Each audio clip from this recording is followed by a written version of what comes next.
Hello, everybody. Welcome to this little thing of ours called You Cannot Be Serious. This is the debut episode. I'm your host, Dean Balsamini, and I'm delighted that my first guest is the legendary civil rights criminal defense attorney, Ron Kuby. Welcome, Ron. Well, thank you, Dean. You forgot former radio talk show I was host. going to get into that. I don't want to sound like Right. Joe Franklin and give you the 20. You've done everything. You've done everything. You And remember Joe Franklin, but and radio host. We'll get into that too. So, I thought we were going to talk politics and stuff, but then the Knicks won the NBA Cup, so that's like the top bit of news. The Knicks actually winning something. that's Do you the, even? the the the orange ball, right? The Yeah, round. yeah. It's Ah, another NBA idea that they're going to make a lot of money off of. But all seriousness, you know, I've listened to some of your interviews and everything, and you're a child of the '60s and everything. Is today's world more chaotic or just different than the '60s?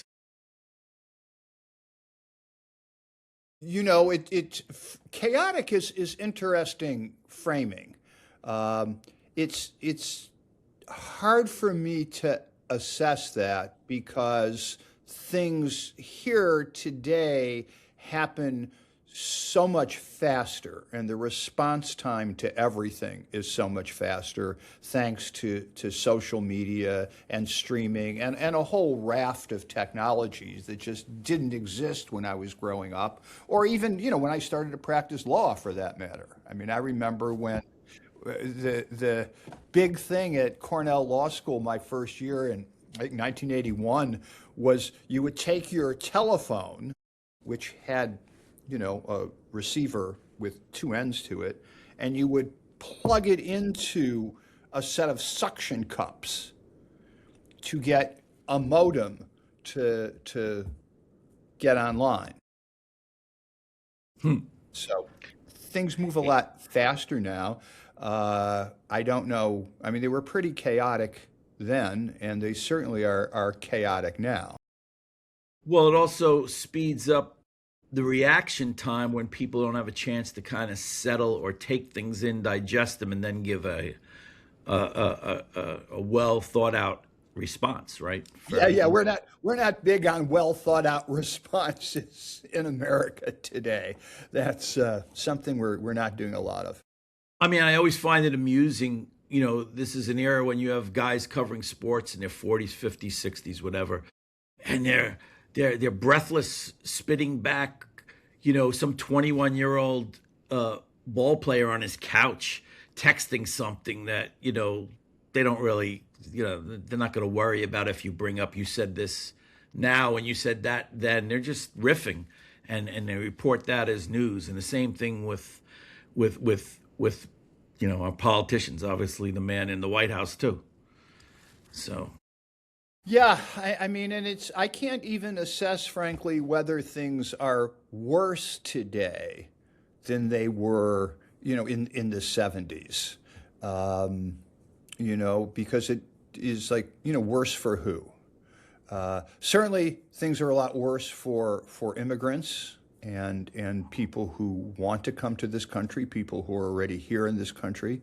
Uh, we, on the other hand, don't have lynchings going on in any great number. We don't yet have some sort of mindless foreign war claiming, tens of thousands of American youth.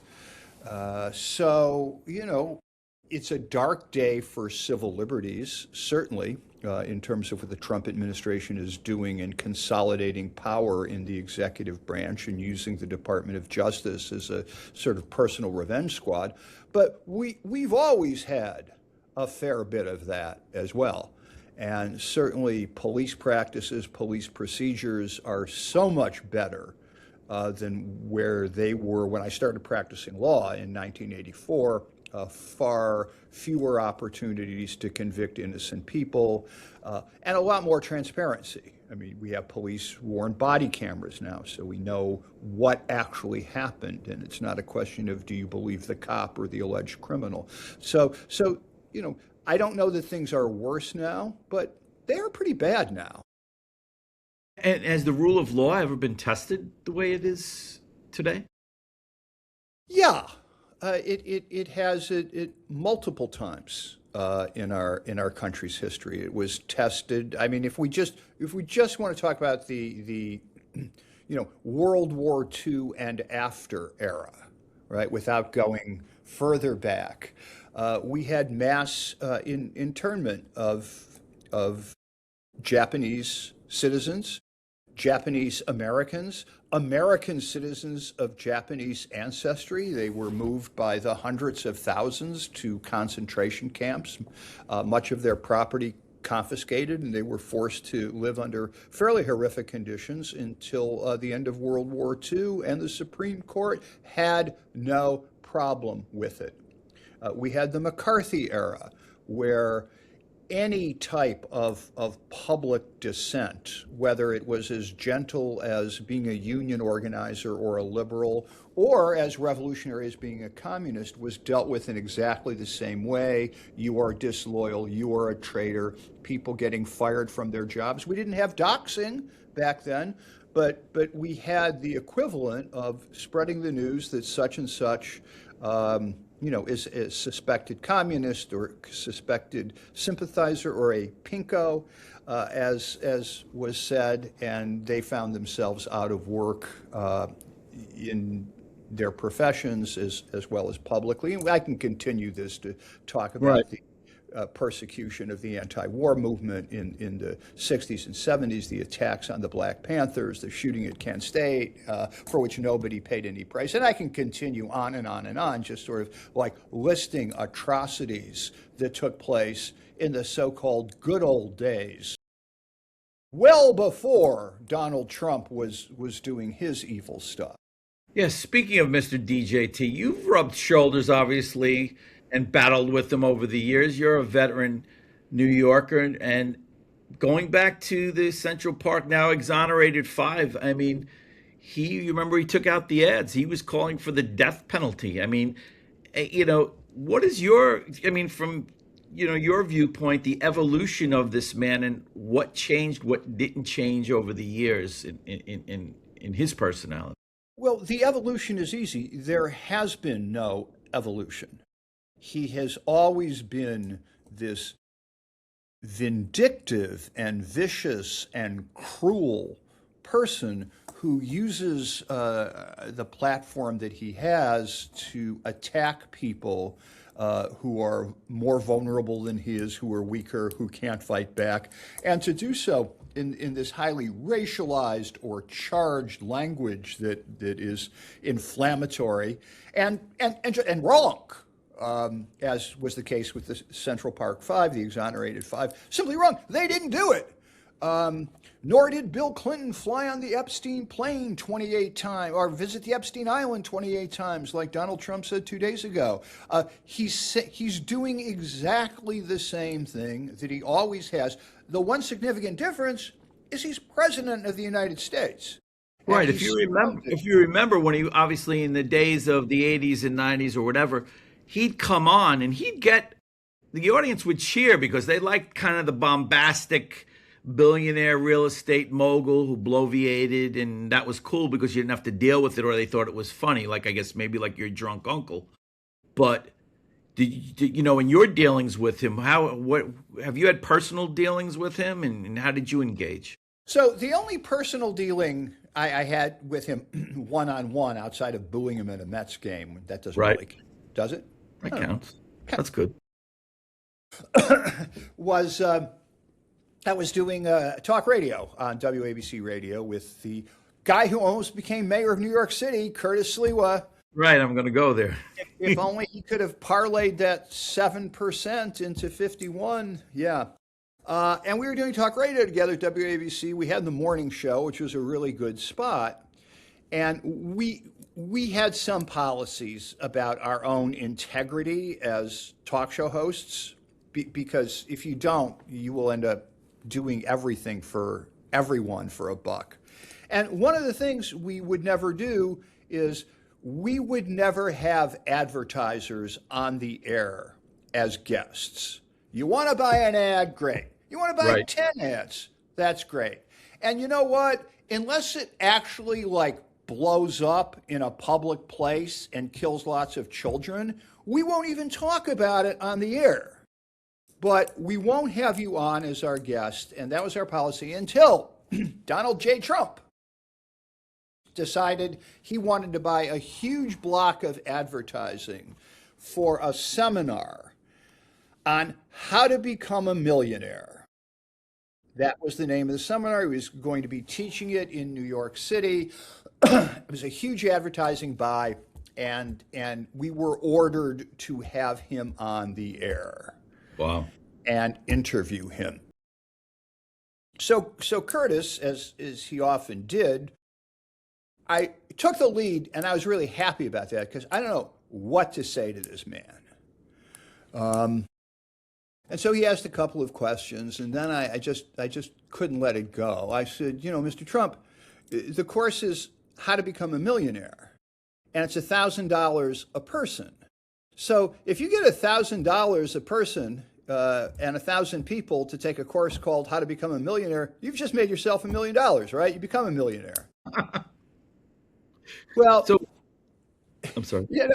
He did not think it was funny or not. He just moved right along as though I didn't say anything. It was impressive.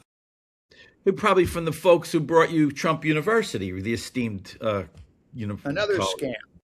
Yeah. But look, the problem isn't him.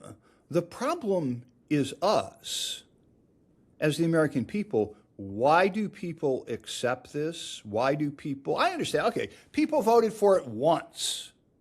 Right. Understood. Flew me once. Right. But then they ask for this again. The biliousness and the cruelty and the sort of mindlessness and the Thank you. I'll have another. Yeah. So that's on us. Well, I read, they say sex sells. They said, but grievances even play even better. I mean, I guess that's true. How's that? What's I said he deals with he plays to grievances, I believe, also because why did all those millions of people vote for him? Right. I mean, clearly his whole spiel is about white grievance, the grievances of white people who feel that their monopoly on America is fading, is receding as we become a more racially diverse country.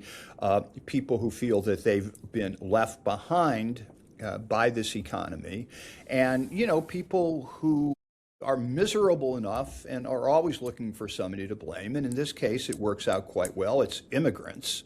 It hasn't always. It's been blacks and Jews and, at one time, Irish and Hungarians and Chinese and Italians. They've all taken their place as the people responsible for making regular American white people not attain the level of success they thought they should attain. But, things are pretty bad. Now, do you believe in the idea that Make America Great Again, which actually was ripped off from Reagan, is a code in itself and kind of like, let's go back to the 50s or something like that? Is that what he wants? Is that what that's all about? I think it, for white people, it harkens back to some time in their memory that didn't really exist. Because when I was on talk radio and people would say, it's not like it was in the good old days, When people couldn't vote. And I said, well, give me a year where there was part of the good old days, and they would say 1952. And I said, great. You had legalized segregation all throughout America, complete disenfranchisement of all African Americans. You had lynchings on a regular basis. And your government was busy trying to overthrow and ultimately successfully the democratically elected governments of Iran and Guatemala. Those were the good old days. Now, your wife, Marilyn, is a psychotherapist. She is. What is her, and by the way, congratulations ahead of time. You're celebrating your 20th wedding anniversary on January 23rd. I did my own. Well, it's actually our 40th. 40th? Yeah, we've been together 40 years. Okay. But we get married for the first 20. Got I it. mean, our kid came to our wedding, so it's actually going to be 40 years. Well, Well, as a psychotherapist, she must have kind of weighed in on what does she think of Trump? She thinks he's a horribly diseased misogynist. She focuses, because she's always been a feminist, she focuses much more on his abusive treatment toward women. And he is empowering a whole generation of really angry young white men who feel that they have a right to subjugate women. Well, what's funny is, I worked at the Post for almost a decade, and all these people from the cabinet, I used to see them in the hallways. They were crappy journalists. Now they're crappy politicians. Yeah, now they're crappy leaders of government. And I mean, it's okay if you bump into Hegseth in the hall at 1211 Avenue of the Americas or 6th Avenue, but it's different when the guy's with the Department of War. I mean, Right. I feel like I'm watching a Woody Allen movie. Yeah. How did these people get to these positions of authority? It is, I mean, the only good thing about it is their level of crazy is such that it really does get in their way. Best example, the Epstein files. There's Kash Patel and Dan Bongino as podcasters screaming about this massive cover-up, just release the Epstein files, and attacking the Biden administration.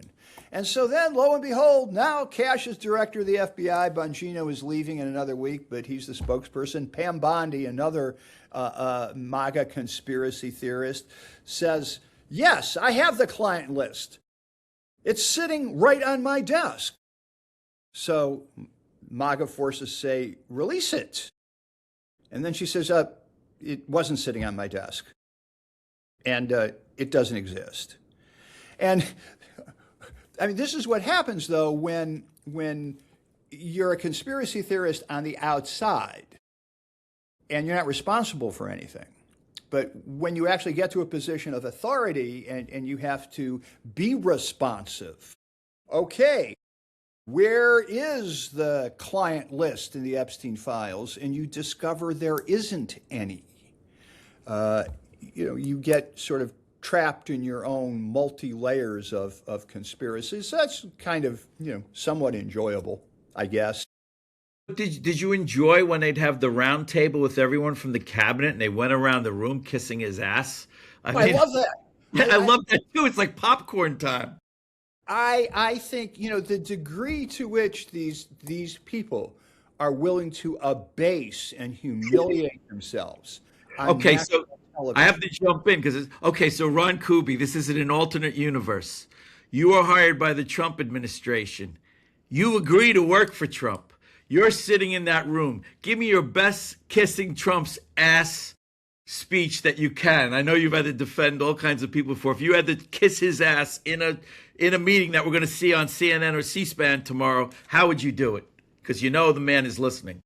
Yeah, I just can't go there. I simply hate the guy too much. And there's a lot of people I hate, and I simply don't have a relationship with them. Right. I get to choose my clients, and I try to find things about all of them that are redeeming, even though many of them have truly done some some terrible things, but I try to not let the worst thing that somebody does completely define who they are. There's other things there, but there's So no other things. you won't even go to the alternate universe then. Nah, nah, I'm sorry. How many wars by the Kuby scorecard has he settled? As far as I can tell, I mean, it depends how you count ending the war. At the time he makes the announcement, at that minute, people are not shooting each other. He pronounces the war ended. But as we've seen, he hasn't ended any wars. He fully embraced the Biden policy around the genocide in Palestine, fully supporting Netanyahu, just as Biden did.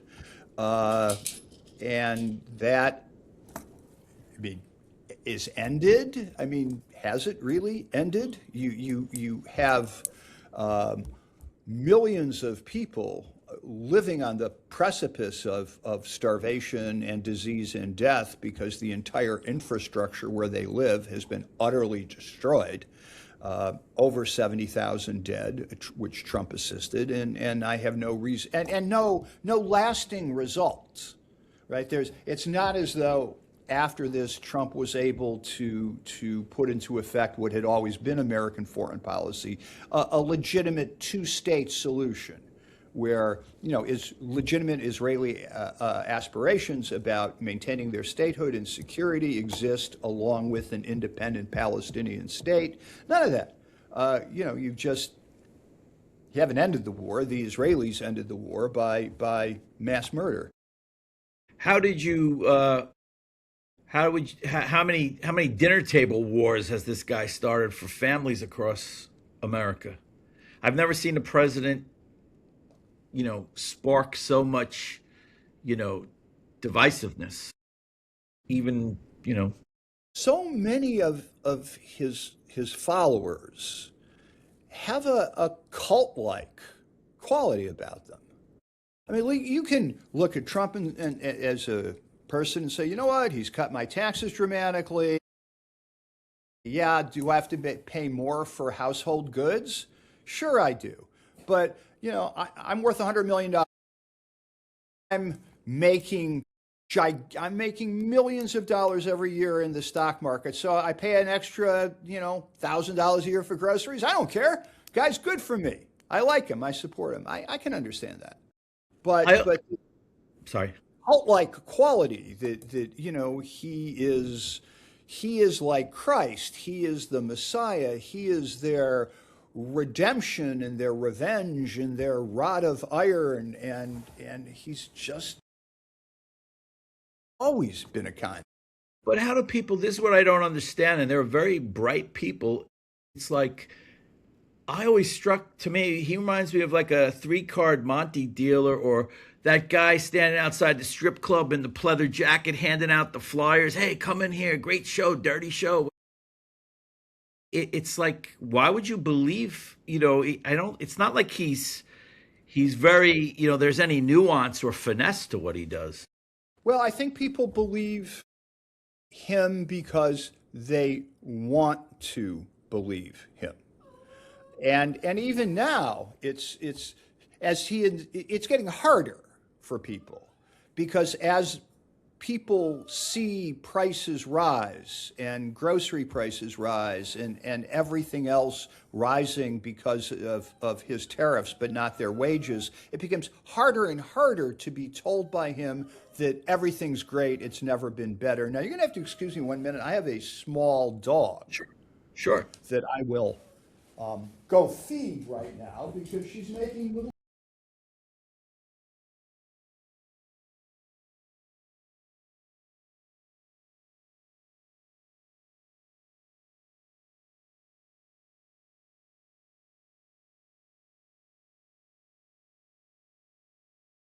There we go. We can fix that in post, or we can just leave it in to show that, hey, I'm kind of a regular person. No, we're all in. We're all Yeah. in. This is loosey goosey.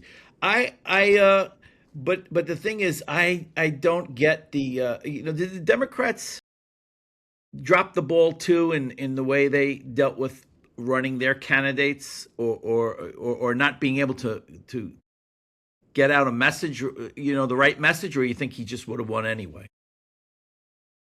It's hard to know what would have happened had some basic, simple things gone right.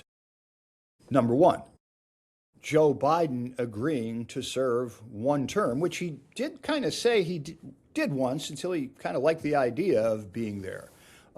Had enough people around him said, look, you've done a great job. And he really did some amazing things during his presidency in terms of infrastructure bills and everything else.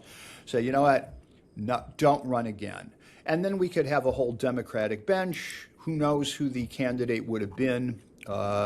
And perhaps they could have beaten Trump. Certainly, Biden was not going to be able to beat Trump. We all saw that after the first debate.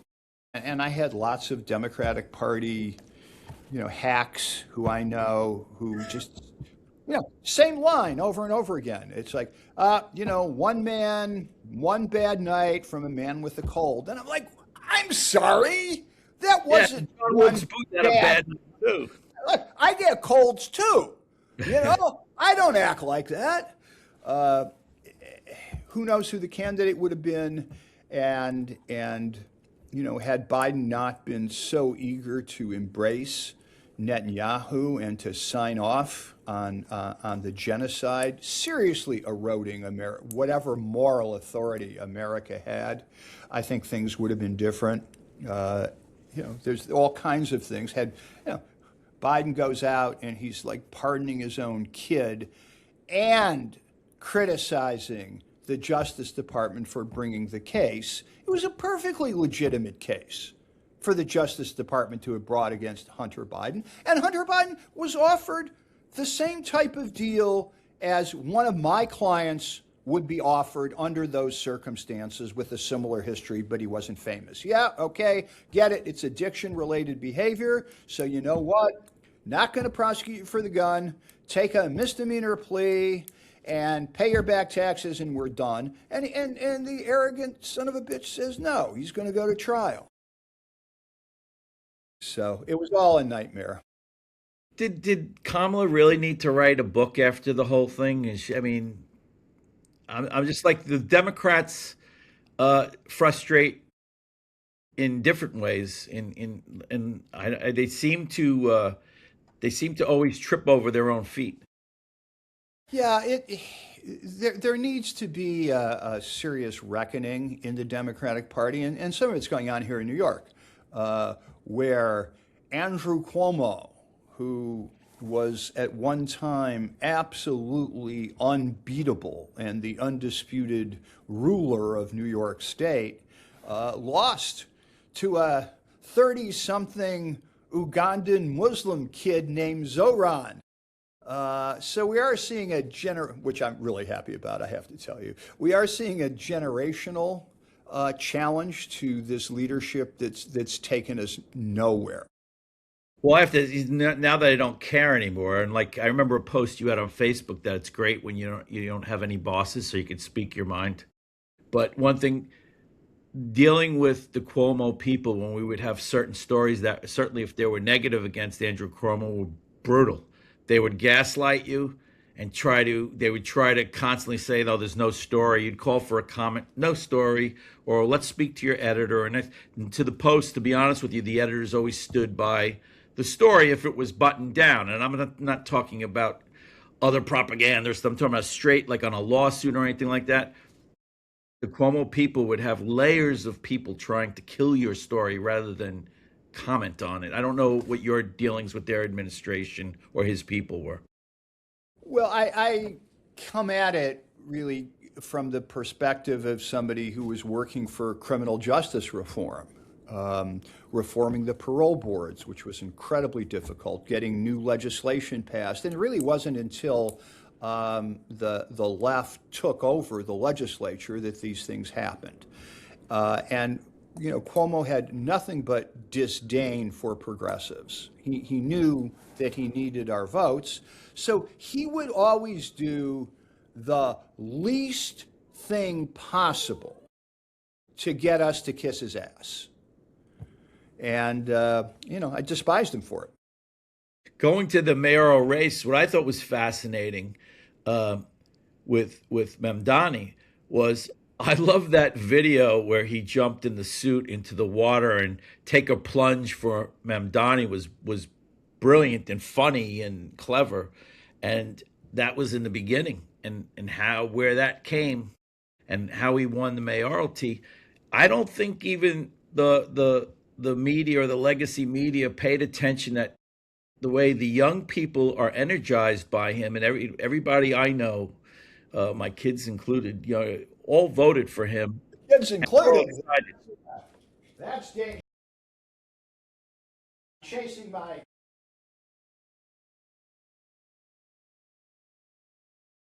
little dog on camera. Maybe she'll shut up. That's cool. Like I said, this is freewheeling. Yeah, But there's a certain energy I'm feeling in the city about the possibilities, at least. And then, why do you think everybody's so worried about as if he's going to come in and there's going to be 9/11 is going to happen again once this guy takes office?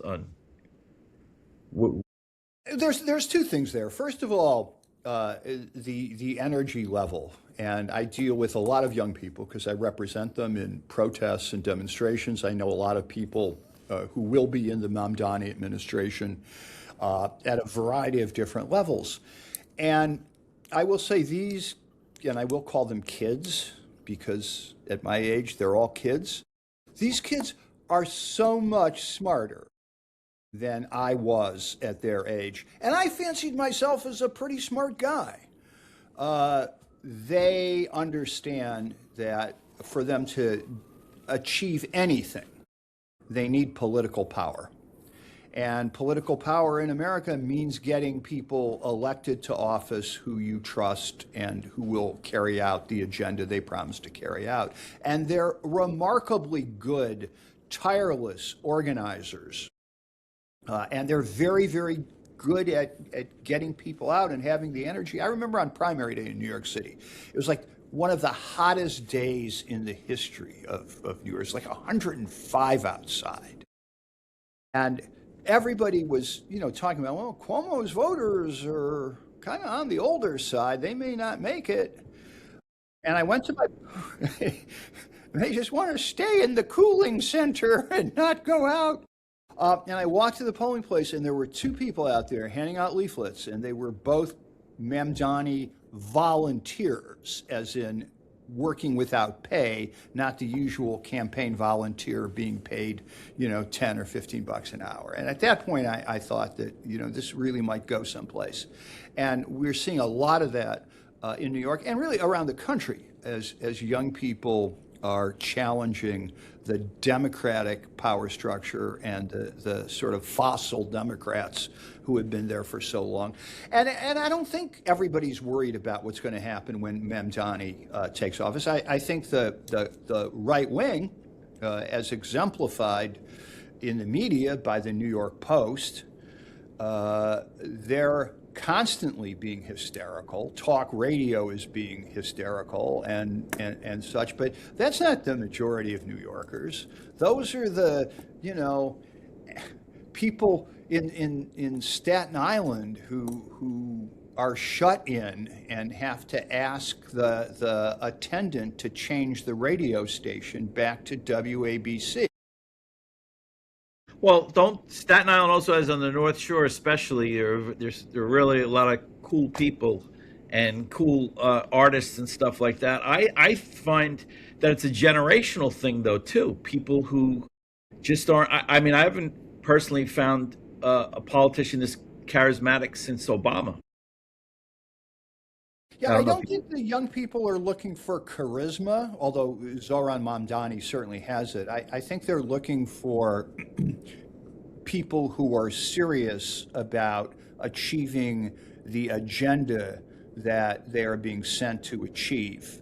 There's a lot less politics of personality among the young people today than there is in traditional political circles, and certainly when we were. Well, how about the idea that there's too much promising, like no homework and free ice cream, regarding Mamdani? Is he able, what do you think he's going to be able to achieve, or has a good shot at achieving, of the policies he's put out there or promised? Well, frankly, if I have a choice between a promise of lots of free stuff um, and a promise of paying, twice as much because of the Trump tariffs, but eventually it'll get better, Right. I'll go with the free stuff, right? Why not? I think he's going to be able to do quite a lot. I think he is going to be able to get free buses in New York City. Because the truth is, most of them are free anyway. I ride the buses. Nobody pays. Maybe one person pays. All the others go in the back. They don't pay. The bus driver. But is that a good thing? I mean, being that you're Yeah, told there's a yeah, fair. I think it is. I think it's, sort of transportation, mass transit should be free. We want to create a society that doesn't depend on cars. We want clean air, and we don't want clogged roads. We have a good mass transit system. It should be free. And people are in the process of making it free. I'm just saying it's not going to be a huge step from where it is now to Mamdani formalizing it and figuring out an actual income stream. So that's doable. I think freezing rent on many rent-regulated apartments is all doable. The affordable housing has always been an issue in New York, and I think he's got some really good minds working on ways to achieve that that engage landlords, but will stop rewarding landlords for warehousing apartments and warehousing space. Yeah, you can work with us and you'll make money, but you're not going to be able to get away with having 1,000 units of housing that nobody is living in. So I think all those things are good. I think the NYPD will get better than it's been in terms of dealing with civil liberties. He's going to keep Jessica Tisch, and I think that her days are numbered from the time she starts.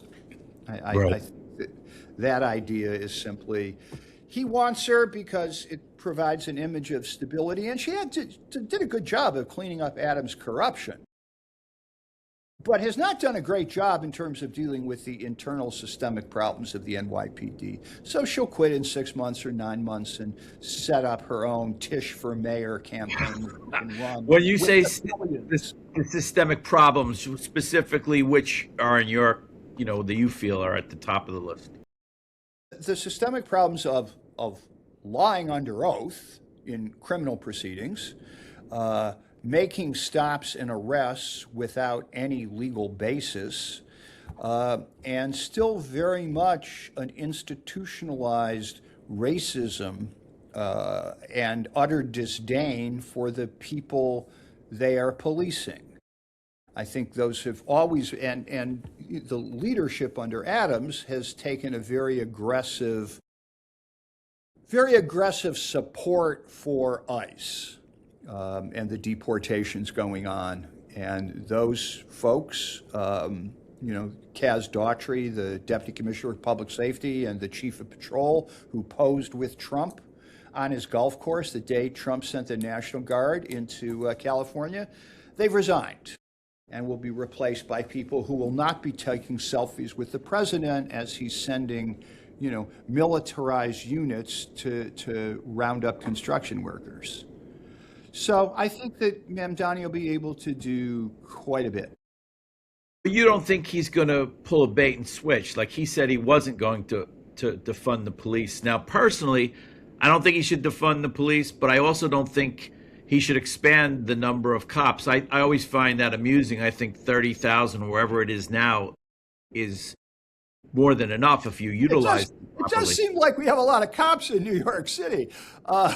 So look, the slogan "defund the police" became a very popular slogan during the George Floyd era and the aftermath of George Floyd's murder and the attempt to come to a national reckoning with policing. And yes, he did support that or at least articulated that slogan. I never liked that slogan. For all the reasons you can figure out. It's a ridiculous sounding thing to anybody who has any stake in this system at all, anybody that owns a house or a car or a laptop does not want no police. Yeah, I mean, right, but that tragedy out in Hollywood. I mean, you're not going to send a social worker to find Rob Reiner's kid. Obviously, you know. On the other hand, the slogan I always wanted was reimagine policing. Sort of sounds a little John Lennon-ish, you know. Yeah, you're sounding very George Carlin-ish, getting into the wordplay. Yeah, I like it. I like reimagine. It's okay. And what that means to me is that there are so many calls that the cops get sent out on that don't need the cops. What they do need are mental health workers, violence de-escalators, other people who are trained to deal with a wide variety of situations that don't involve actual crime. People call the cops because the cops always come. Cops in the fire department, they always come. You don't get a busy signal. You don't get somebody saying your call is important to us. Please hold the line. So that's why people call the cops. And where the balance is between sending a social worker alone or two social workers or a cop and a social worker, that needs to be worked out. But the police that I know, and I get along surprisingly well with individual police officers. The police as a whole don't particularly like me. But all the cops I know, regardless of their politics, hate being social workers. They're not trained to deal with it. The cops are violence workers, which is not a bad thing. Violence, sadly, is often necessary. But that's what they do. That's their wheelhouse. And so it's not a bad idea to have other people with other skill sets answering so many of these calls. I think it could make their jobs even easier for them and even relieve their own stress if they're in their wheelhouse of what they do and not asked to perform duties, like you said, that they're not. Right. And the dynamic, though, is the police union in New York is very, very, very strong. And all the police union ever wants is more and more and more cops, because more cops are more dues, more members, more influence. And anytime somebody talks about reducing the number of cops, even if that reduction is picked up elsewhere with other uniformed services that provide better services that they're trained to provide, the police union doesn't like it. Can we ever get to a place where the arrival of police officers, that people of color will have the same feeling of reassurance as white people? Yeah, if cops would stop shooting them. Let's try that. But how diverse isn't the police department more diverse than it's ever been at this point, or no? It is more diverse than it's ever been, and that's good. But it still remains a predominantly white institution. Its senior leadership is predominantly white.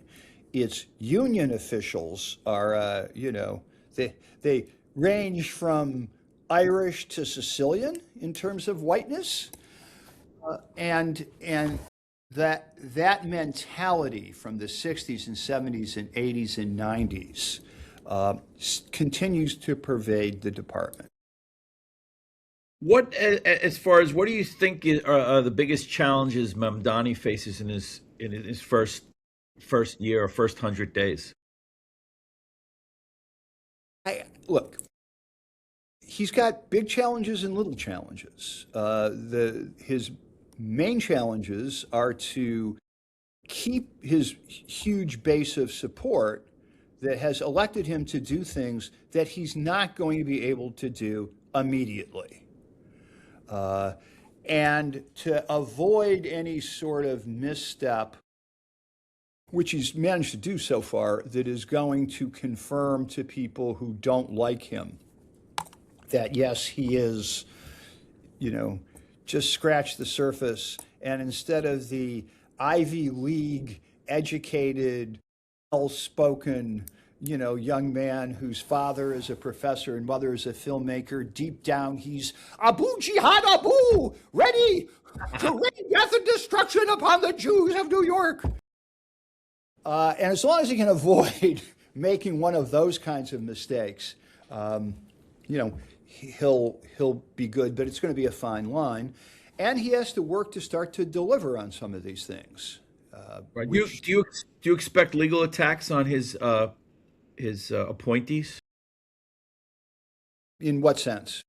I guess the idea, or ginning up, the outside voices ginning up who he's bringing in again to reinforce that idea that this guy. Yeah, I saw a name floated out for corporation counsel, who's a colleague of mine, who runs an immigrants' rights organization and is also under fierce attack. But generally speaking, the city council is likely to confirm all of the people it has to confirm, and they just have to do a good job.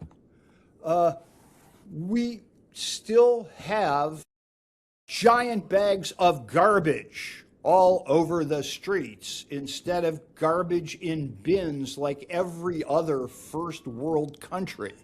We have giant rat tumbling playgrounds stacked up in front of office buildings. Adams did a decent job getting that process changed. Mamdani has to continue it. It's much more the little things that will doom or make his mayoralty succeed, than the big signature issues. How serious do you believe Curtis was with his mayoral run? When you say serious, you have to define that. Yeah, I know. Okay. Curtis. But when Curtis really, let's just say Curtis came down the escalator and won, you think he would have woken up the next day and said, why did I do this? Do you think he really wanted to be? Yeah, he always knew he was never going to win. He never thought for a second. But is he the guy at the auction that raises his hand, likes the juice, but really he doesn't have the money or doesn't want to win the actual bid? Curtis was getting out of the mayoral race everything that Curtis always wanted. People are paying attention to him. They're watching him. They're listening to him. TikTok videos of him are appearing everywhere. He's being parodied on Saturday Night Live, for God's sake. Everybody is paying attention to him, and suddenly he's consequential. Or at least a lot of people think he's consequential. And so he has all of these people trying to get him to drop out, which, of course, he was never going to do. Never going to drop out. Well, once you tell Curtis to do something, he's going to do the opposite. Well, yeah, as we used to say at the station, Curtis tries to move something. First, he hits it with his fist, and if it doesn't move, then he hits it with his head. Yeah, and I remember you said WABC were always broadcasting Curtis for a while. He was like, he must have had multiple shows, but right, all the time. And so, look, he desperately wanted this level of attention. He was able to introduce himself and his shtick to a whole new generation of people. And for those of us who have not heard this all 100 times over 30 years, a lot of people really liked it. They thought it was refreshing. Would he have been a good mayor? What's that? Would he have been a good mayor? Curtis doesn't have the skills to manage anything. I mean, he's the head of an imaginary band of urban commandos that shows up for television cameras. He doesn't have the ability or the interest or the education to engage on any of these issues. Are you guys still friends? I don't know that we ever were. Well, you did a great job, though. I sat in that day years ago when you guys did the show, which was like the hottest show on radio for a while, obviously. Yeah, we always had a very good rapport on air, or sometimes we didn't when we'd have an argument. But we had a steady, entertaining rapport, and we didn't see each other much outside the station. I mean, So you never went out anywhere or did anything together or had dinner? a couple of times, maybe a couple times a year we would, but we're sitting there in a studio talking to each other 5 hours a day, 5 days a week. Like if we had left something unsaid between us when we broke at 10 a.m., there was no need to go out to dinner that night. We could say it again tomorrow morning at 5 in the morning when we saw each other again. Can you believe the way radio has changed over the last 2 decades for when you guys ruled the roost? Yeah, it's another one of those dying technologies. Well, that's why I know everybody needs a podcast like they need another Uber driver or a Tribble. It's true enough, Dean. I'm sorry to say. It is, but it's you still you give it a shot. And how about the way the Trump administration is weaponizing the DOJ? It's almost like a game of chess, and he's wired up with the Supreme Court and everything. How would you attack if you were leading the Democratic Party? What would be your game plan to kind of, undo this, or is it the midterm elections, or how to fight back? Well, the game plan at this point has to be a very long-term game plan. You can continue to use, the senatorial blue slip to stop some of the worst appointments. And Trump hasn't shown a lot of interest in his judicial appointments these days, unlike he did during his first term. But fundamentally, the Democrats need to retake the Senate and start to be serious about investigations and advice and consent, and they need to then get the White House in 2028. I mean, it's his Justice Department, and he's not the first person to turn it into a weapon of his own ideology and ambition. He's just the first person to say that's what he's doing. At least in the past, some of the others had the decency, if you will, to deny that's what they were doing. But I always say to myself, it's like, how did he do this trick? Like the person when you watch him, where he was under all these indictments, he's chastised in the courtroom, and then he comes out, trashes the judge, trashes the judge's family, trashes the jurors, and he escapes these various indictments. He runs for president and wins. How does that happen? I mean, looking back on it, it was just sort of another failure of the Biden White House and a failure of Merrick Garland as Attorney General. Garland, who I know many people know him, he is the kind of perfect gentleman and the ultimate Boy Scout, and wants to do everything right and make sure it looks like he's doing everything right. Had he moved quickly and indicted Trump on the classified documents case and the January 6th case, and really moved ahead with those prosecutions, Trump would have been convicted and imprisoned before he had a chance to run for re-election. But Garland didn't do that. There were other priorities. There was this, there was that. And it's a lesson to be learned. And it's a lesson that obviously Trump learned because he's began his new term by rewarding all of his political allies, including the January 6th rioters. They're out there beating cops over the head, all this stuff. Mr. Law and Order, they're all pardoned, and going after his political enemies.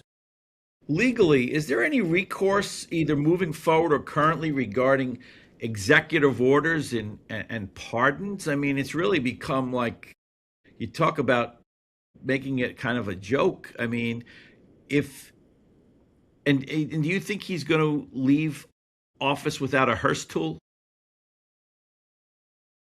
Uh, I less concerned about him leaving office right now than I am with what he's doing every day. Uh, but as to your other question, the presidential pardon power is an absolute power, except in cases of treason. And and that was put in the Constitution for a reason. And did they ever foresee this type of abuse? I don't think so. Although we had some fairly corrupt presidents in the past, but there's nothing to be done about it except amend the Constitution.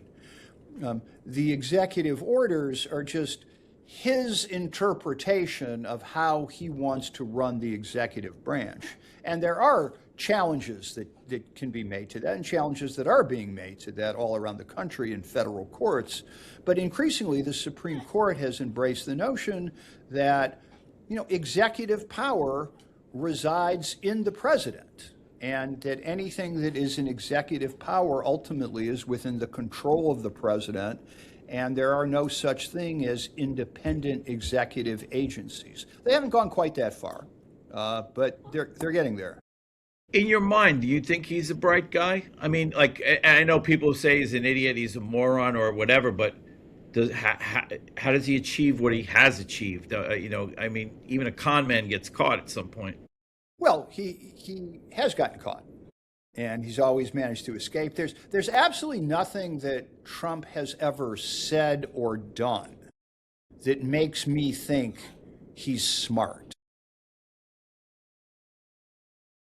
And also regarding the him demanding that time in '89 when he took out the ads that he wanted the clients from the exonerated five to get the death penalty. I remember how that had reverberations. What did you think of that at the time?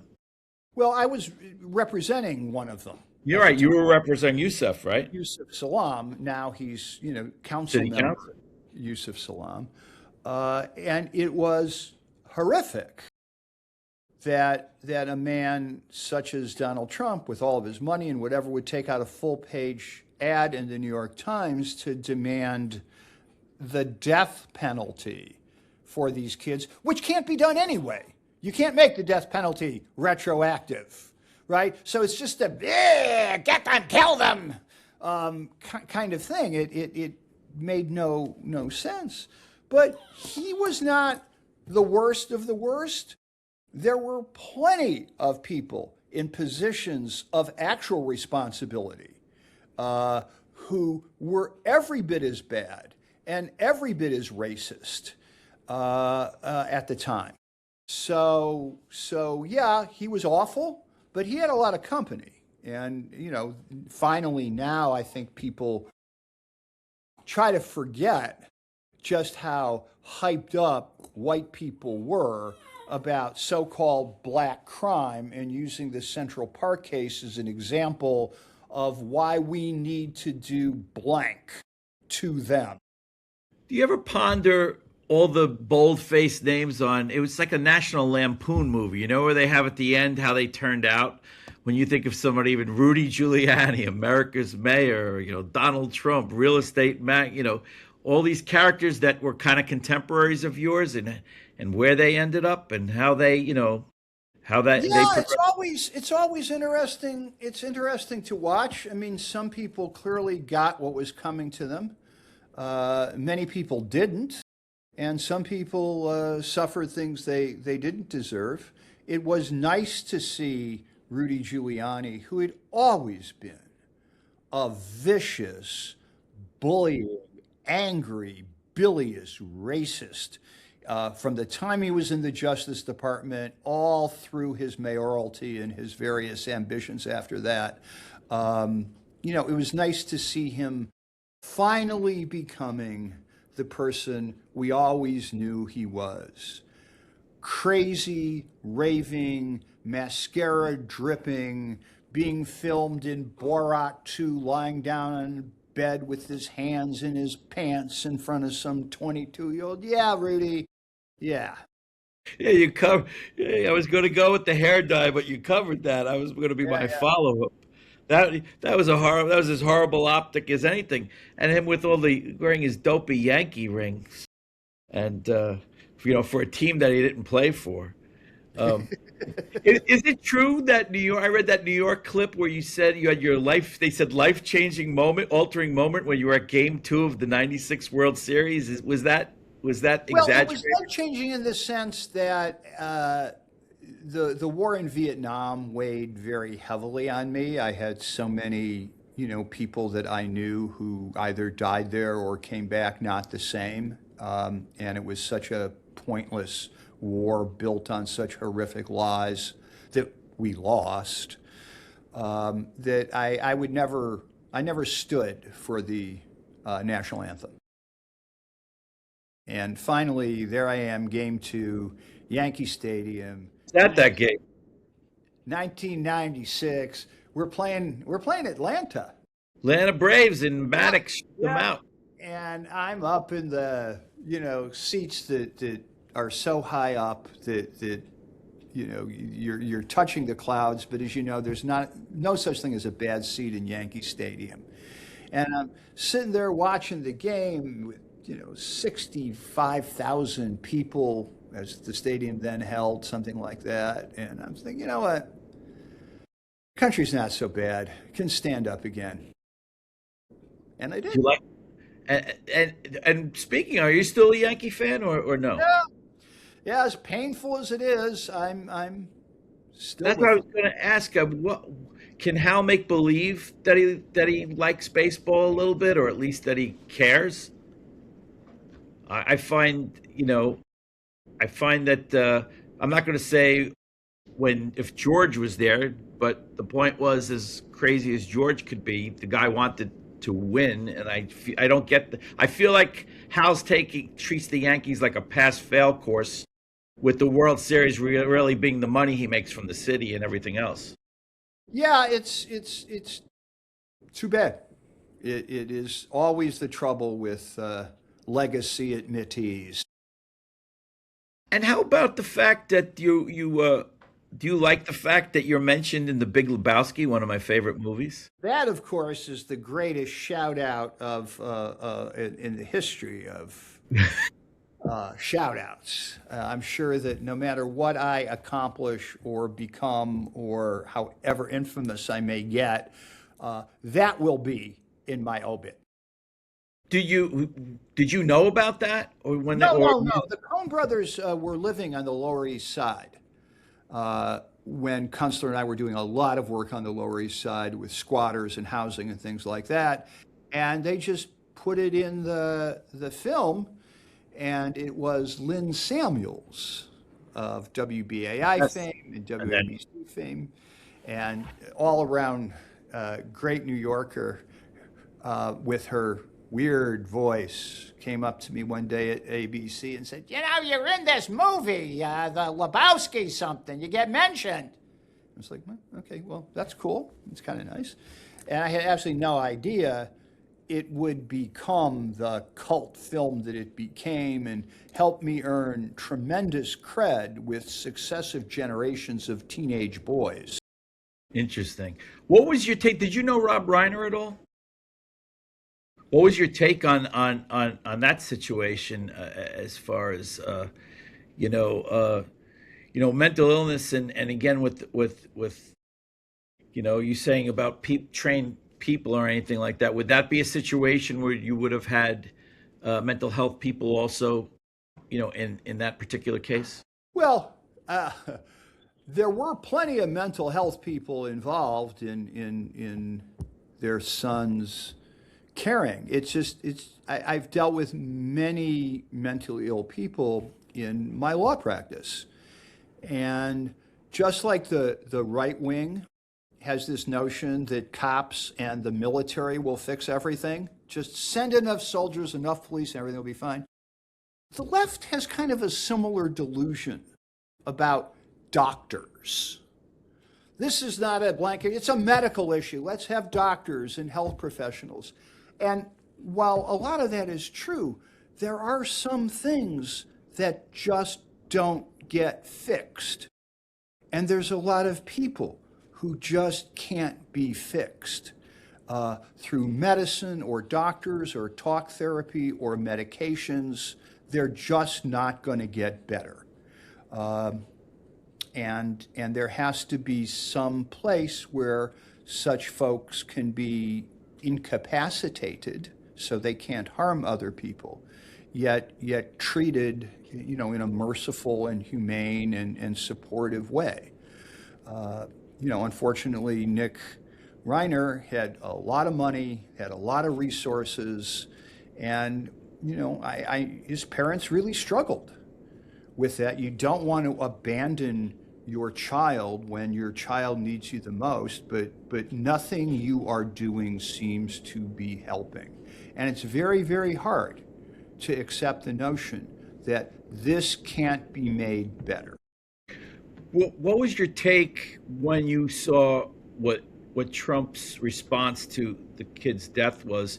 I thought it was a joke at first, because there's a lot of parody and obviously false stuff on social media. I mean, we know that he can say crude things, but I was I was really taken aback. What was your take?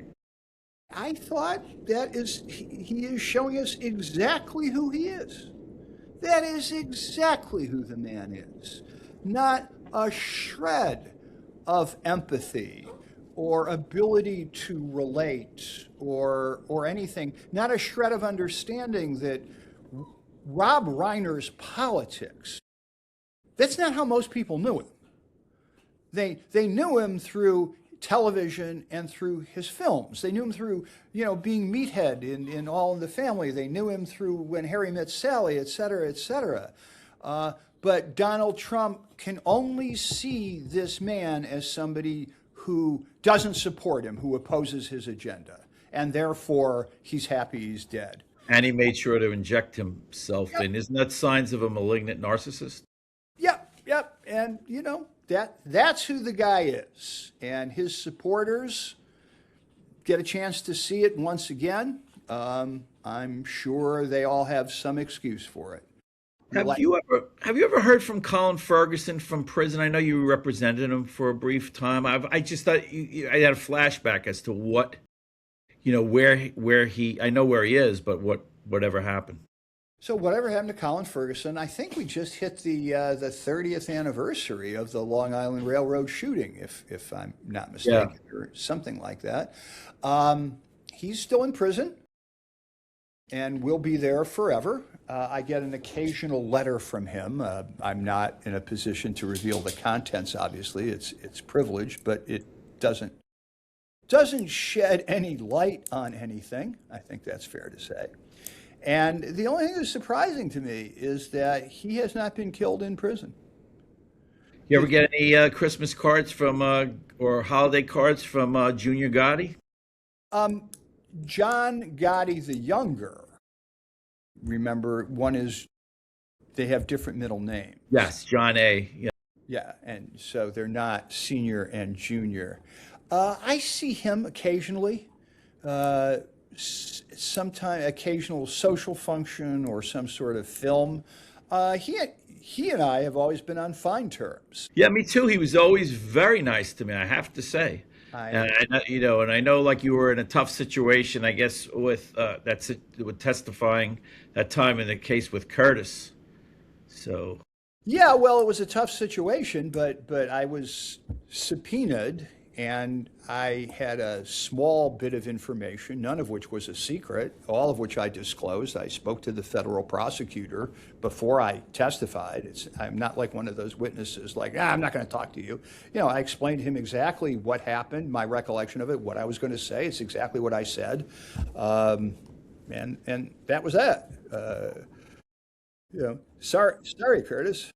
What's your take for the near future as far as you feel for the country and for the city? Are you a glass is half full or glass is half empty kind of guy? I don't even have a glass, Dean. At this point, things are so bad generally for so many people that I get up in the morning, work as a lawyer for actual humans. And usually at the end of the day, I'm able to say that I made somebody's life a little better, a little easier, a little less stressful, a little less horrific. And at this point, that's pretty much what I'm content to do. You also love a good cup of coffee, right? This broadcast is coming from the cozy confines of Cedar Bean's coffee joint in the great state of New Jersey, Ron. I'll have you know that. That's and I read in the New York Times about how you can't start the day without your coffee. What type of coffee do you have in the morning? So it's a funny thing. When Curtis and I were on the air together, we were doing the morning show. We would buy these giant Dunkin' Donuts. Right, they come in those boxes.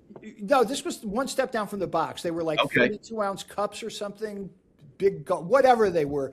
And each one was like 5 cups, and I would drink 3 of those in the course of a show. I'm down to just about 4 cups in the morning now, which is really low for me. But I've never been a coffee snob. I have to have coffee, but I don't care what it is. Dunkin' is fine, chock full of nuts. I can take, fancier brands, whatever. I like a nice medium light roast in the morning. Interesting. And finally, our Tiger Beat part of this, which is just a couple of quick questions, kind of Tiger Beat questions. What's your favorite movie? Jeez. I should be able to come up with one off the top of my head. One of your favorites. So it's like, mine's always change. The movie I've watched the most times, well, there's 2 of them really that I've both watched the most times and have meant the most to me. One, of course, was Casablanca. And the other is Animal House. Right.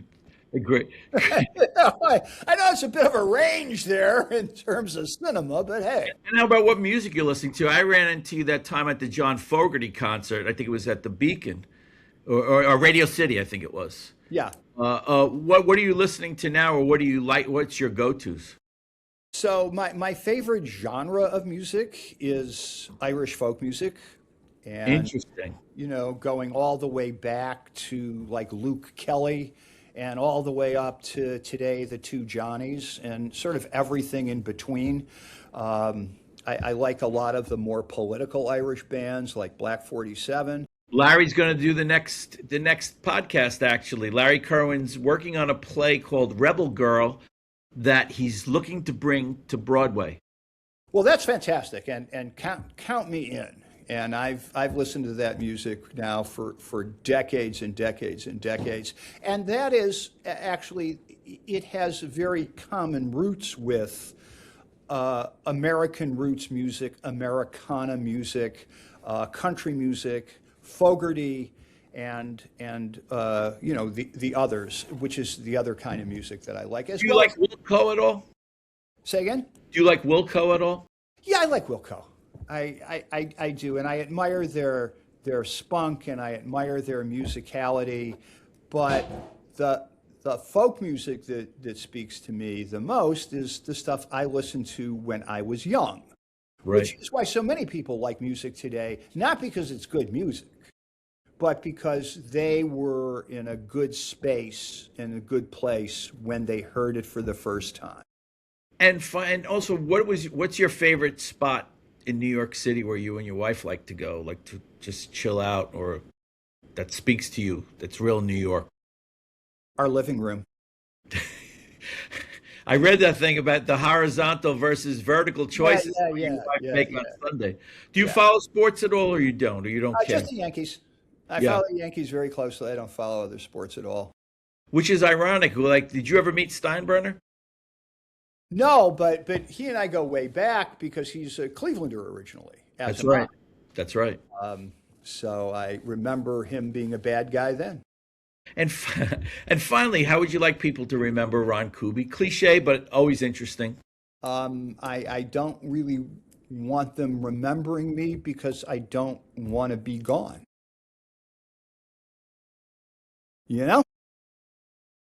Also, Just gonna stick around. I am. cremated or buried? Yeah, I think a tree. I think I'm going with one of those become a tree things, burials, organic burial. Well, I appreciate your time, Ron, as always. And I'll tell Larry you said hello Yeah, because yeah, please do. I'll let you know when the dates are because he's going to have, I think, a couple of run-up type plays that, on it. But it's called Rebel Girl. And I will absolutely be looking forward to that. okay, thank you so much. And thank you for being so generous with your time. Sure, and I hope your tens and tens of listeners enjoy this. That's right. All right. Goodbye, Thank you. Dean. Good night.